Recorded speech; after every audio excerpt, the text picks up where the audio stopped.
एक छोटी सी कहानी से आज के इस उज्जवल पाटनी शो की शुरुआत करता हूं। दो बौद्ध भिक्षु, भिक्षु यानी साधु समझ गए होंगे आप, दो बौद्ध भिक्षु रास्ते से जा रहे थे। तो उनके गुरु ने उनको ट्रेनिंग दी थी कि भाई स्त्रियों से थोड़ा दूर रहना, स्त्रियों का स्पर्श, स्त्रियों में ज्यादा आसक्ति, ज्यादा आकर्षण मत रखो। तो इतने में रास्ते में एक छोटा सा तालाब पड़ा जिसको उनको पार करना था। वहां पे एक बहुत सुंदर युवती खड़ी थी।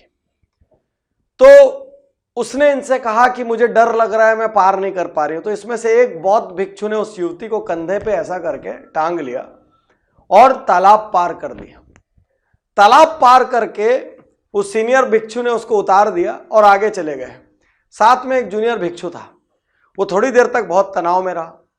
कुछ दूर जाने के बाद वो सीनियर भिक्षु से कहता है कि आपने अच्छा नहीं किया। और क्यों अच्छा नहीं किया? बोले गुरुजी ने कहा था कि स्त्रियों से दूर रहना और आपने तो उस स्त्री को कंधे पे लाद लिया। तो सीनियर भिक्षु कहता है, अरे मैंने तो उसको कब से उतार दिया, तुम उसको अभी तक दिमाग में लादे हो। साथियों, कितने सारे लोग कितनी चीजों को दिमाग पे लादे हुए हैं। उसने कार्य किया, उसको उतार दिया, उसकी एक आवश्यकता थी, खत्म किया, आगे बढ़ गया। लेकिन दुनिया में कितने लोग कितनी चीज को दिमाग पे लादे हुए हैं।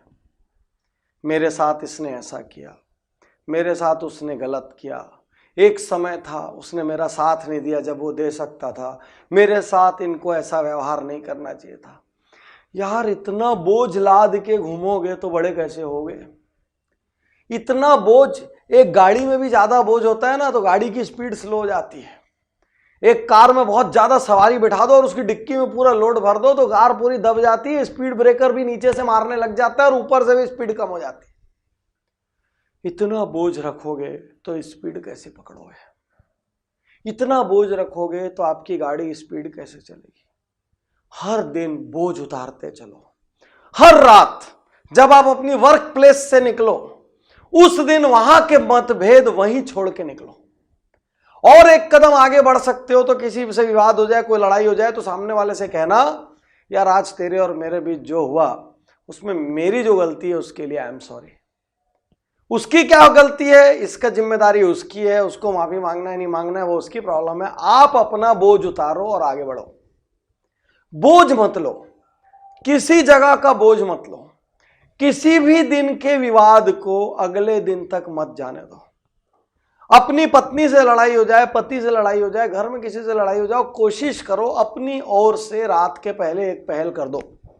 क्योंकि यदि 24 घंटा कटा तो उसमें बहुत सारी गांठें बनी, फिर गांठों को खोलना बहुत कठिन काम है।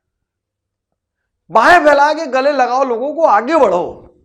जो जितना बोझ लादेगा दिमाग में, छोटी छोटी चीज का बोझ, वो कभी बड़ा नहीं बन पाएगा।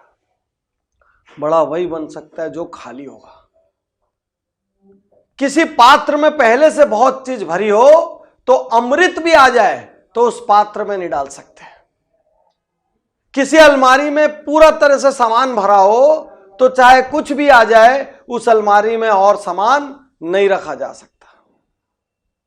साथियों, बड़ा वही बनेगा जो खाली होगा। खाली तभी होगे जब बोझा कम करोगे।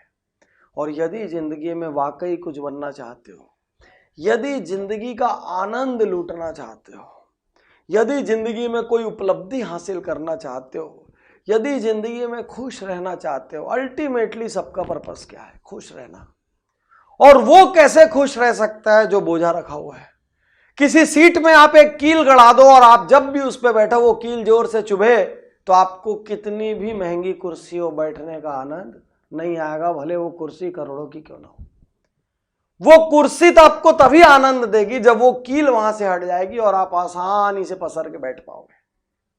तो बड़ा वही बनेगा जो बोझा कम लादेगा। और जितने भी लोग किसी भी किस्म का बोझ लाद के घूम रहे हैं, यह आपका चुनाव है।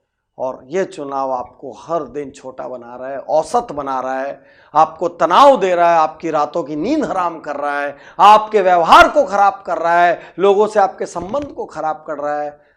हल्का होइए, आगे बढ़िए, बोझा उतारिए, आगे बढ़िए। शुक्रिया, धन्यवाद, थैंक यू।